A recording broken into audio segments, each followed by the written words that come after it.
دوستو توبہ کیا کرو، استغفار کیا کرو، اس کی بہت بڑی فضیلت قرآن و حدیث سے ثابت ہے۔ نبی کریم صلی اللہ علیہ وسلم نے فرمایا یا ایھا الناس توبوا الی اللہ فانی اتوب فی اليوم الیہ 100 مرہ او کما قال صلی اللہ علیہ وسلم۔ نبی کریم صلی اللہ علیہ وسلم نے فرمایا کہ اے لوگو توبہ کیا کرو، استغفار کیا کرو اللہ سے، میں خود دن میں 100 مرتبہ استغفار کرتا ہوں۔ نبی کریم صلی اللہ علیہ وسلم فرما رہے ہیں کہ میں خود دن میں 100 مرتبہ روزانہ 100 مرتبہ استغفار کیا کرتا ہوں، تم بھی استغفار کیا کرو۔ جب نبی کریم صلی اللہ علیہ وسلم خود استغفار کر رہے ہوں، ایسی بڑی ہستی جس کے لیے اللہ تبارک و تعالیٰ نے اس دنیا کو پیدا کیا، وہ اللہ سے دن میں 100 مرتبہ روزانہ استغفار کرتے ہیں، تو ہمیں اور آپ کو چاہیے کہ ہم زیادہ سے زیادہ کم سے کم 1000 مرتبہ تو دن میں استغفار کیا کریں۔ کون سی گناہ ہم سے نہیں ہوتی؟ غیبت ہم کرتے ہیں، جھوٹ ہم بولتے ہیں، طرح طرح کی بد نظری، ہر قسم کے گناہ ہم سے ہوتے رہتے ہیں روزانہ کی بنا پہ، تو ہمیں استغفار کی کثرت کرنی چاہیے، دن رات استغفار کیا کریں۔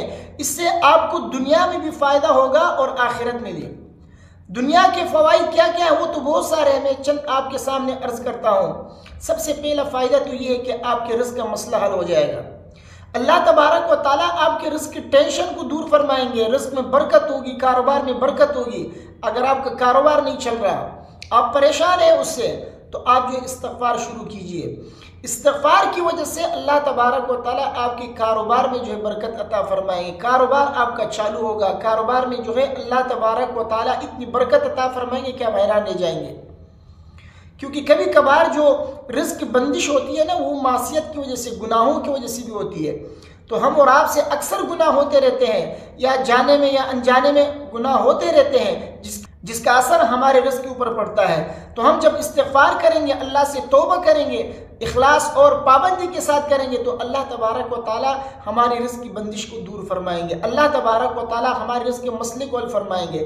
تو پہلا فائدہ تو یہ ہے کہ استغفار کرنے سے اللہ تبارک و تعالیٰ رزق کی بندشیں دور فرماتے ہیں۔ اور اسی طریقے سے اگر اولاد کا مسئلہ ہے، استغفار کیا کریں، اللہ تبارک و تعالیٰ اولاد بھی عطا فرمائیں گے۔ خود قرآن میں اللہ تبارک و تعالیٰ نے باقاعدہ اس کا ذکر کیا ہے کہ استغفار کرو میں تمہیں اولاد دوں گا۔ وہ بھی نرینہ کا ذکر کیا ہے کہ نرینہ اولاد اللہ تبارک و تعالیٰ عطا کریں گے۔ تو جن لوگوں کی یہ پریشانی ہے کہ اولاد نہیں ہو رہی، اور جو کہہ رہے ہیں کہ اولاد تو ہوتی ہے لیکن نرینہ اولاد نہیں ہو رہی، تو ان کو چاہیے کہ وہ استغفار کی کثرت شروع کرے۔ اور اسی طریقے سے اللہ تبارک و تعالیٰ بارشوں کا نزول بھی فرماتے ہیں استغفار کی برکت سے۔ اللہ تبارک و تعالیٰ نہریں، باغات جاری فرماتے ہیں، کس کی وجہ سے؟ استغفار کی وجہ سے۔ تو استغفار کی کثرت کیا کرے۔ اور اسی طریقے سے استغفار کی وجہ سے اللہ تبارک و تعالیٰ غم اور پریشانی دور فرماتے ہیں، جو آج کل کا سب سے بڑا مسئلہ ہے۔ سب لوگ جو ہے پریشان رہتے ہیں، ٹینشن میں، اور اسی طریقے سے ڈپریشن میں چلے گئے ہیں۔ تو استغفار کی وجہ سے اللہ تبارک و تعالیٰ اس پریشانی کو، ٹینشن کو، ڈپریشن کو بھی دور فرماتے ہیں۔ کیونکہ نبی کریم صلی اللہ علیہ وسلم نے حدیث میں کیا فرمایا؟ من لزم الاستغفار جعل الله له من كل ضيق مخرجا ومن كل هم فرجا ورزقه من حيث لا يحتسب او كما قال صلی اللہ علیہ وسلم۔ جو شخص استغفار کرتا ہے، استغفار کو اپنے اوپر لازم کرتا ہے، اللہ تبارک و تعالی اس کے لیے نکلنے کا راستہ عطا فرماتے ہیں، ہر بندش کو کھول دیتے ہیں۔ اللہ تبارک و تعالی ہر قسم کی پریشانیوں سے، اللہ تبارک و تعالی غم اور پریشانی سے اس کو نکال دیتے ہیں۔ اور رزق کا مسئلہ تو ایسے حل ہوتا ہے کہ اللہ تبارک و تعالیٰ وہاں سے ان کو رزق عطا کرتے ہیں جہاں سے ان کا گمان تک نہیں ہوتا۔ تو استغفار کرنے کی بہت بڑی فضیلت ہے، تمام مسائل کا حل استغفار میں موجود ہے، استغفار کیا کریں۔ تو دنیا کے بہت سارے فوائد جو ہے استغفار میں موجود ہے، استغفار کرنے سے آپ کے بہت سارے مسئلے حل ہو جائیں گے انشاءاللہ۔ اور اخروی فائدہ اس کا یہ ہے کہ نبی کریم صلی اللہ علیہ وسلم نے اس کے لیے خوشخبری سنائی ہے، فرمایا ہے کہ طوبى لمن وجد في صحيفته استغفارا كثيرا او كما قال صلی اللہ علیہ وسلم۔ نبی کریم صلی اللہ علیہ وسلم نے فرمایا کہ خوشخبری ہے اس شخص کے لیے، قیامت کے دن جو شخص اپنے نامہ اعمال میں کثرت سے استغفار کو پائے، یعنی جو شخص اپنے نامہ اعمال میں بہت سارا استغفار پائے، اس کے لیے خوشخبری ہے۔ جو شخص دنیا میں کثرت سے استغفار پڑھتا ہے، قیامت کے دن جو ہے اس کے لیے نبی کریم صلی اللہ علیہ وسلم نے خوشخبری سنائی ہے، وہ خوش ہوگا، خوش نصیب ہوگا وہ شخص۔ تو استغفار کیا کریں، استغفار سے آپ کے تمام مسئلے جو ہے حل ہوں گے۔ نبی کریم صلی اللہ علیہ وسلم دن میں 100 مرتبہ استغفار کیا کرتے تھے۔ غالباً حضرت ابن عمر رضی اللہ تعالی عنہ فرماتے ہیں کہ ہم نبی کریم صلی اللہ علیہ وسلم کو 100 مرتبہ یہ استغفار پڑھتے ہوئے سنتے تھے۔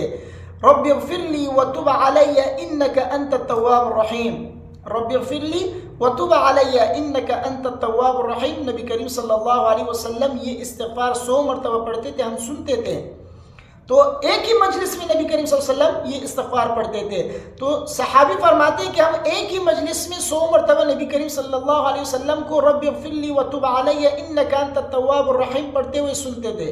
تو جب نبی کریم صلی اللہ علیہ وسلم ایک ہی مجلس میں 100 مرتبہ استغفار پڑھتے ہیں تو ہمیں اور آپ کو چاہیے چلتے پھرتے کثرت کے ساتھ استغفار پڑھا کریں۔ آپ کے تمام مسائل کا حل استغفار میں موجود ہے۔ اللہ تبارک و تعالی ہر قسم کی مصیبتوں سے، پریشانیوں سے آپ کو دور رکھیں گے انشاءاللہ۔ تو استغفار کیا کریں۔ اللہ تبارک و تعالی ہمیں اور آپ کو استغفار کرنے کی جو توفیق عطا فرمائے۔ دن کو رات کو جب بھی آپ کو موقع ملے، آپ کے ذہن میں آئے، آپ استغفار کریں۔ ایک مرتبہ پڑھے لیکن پڑھے ضرور۔ اللہ تبارک و تعالی ہمیں اور آپ کو جو ہے عمل کرنے کی توفیق عطا فرمائے۔ ویڈیو کو اپنے دوستوں کے ساتھ لازمی شیئر کیجیے گا۔ مجھے اپنی دعاؤں میں یاد رکھیے۔ السلام علیکم ورحمۃ اللہ۔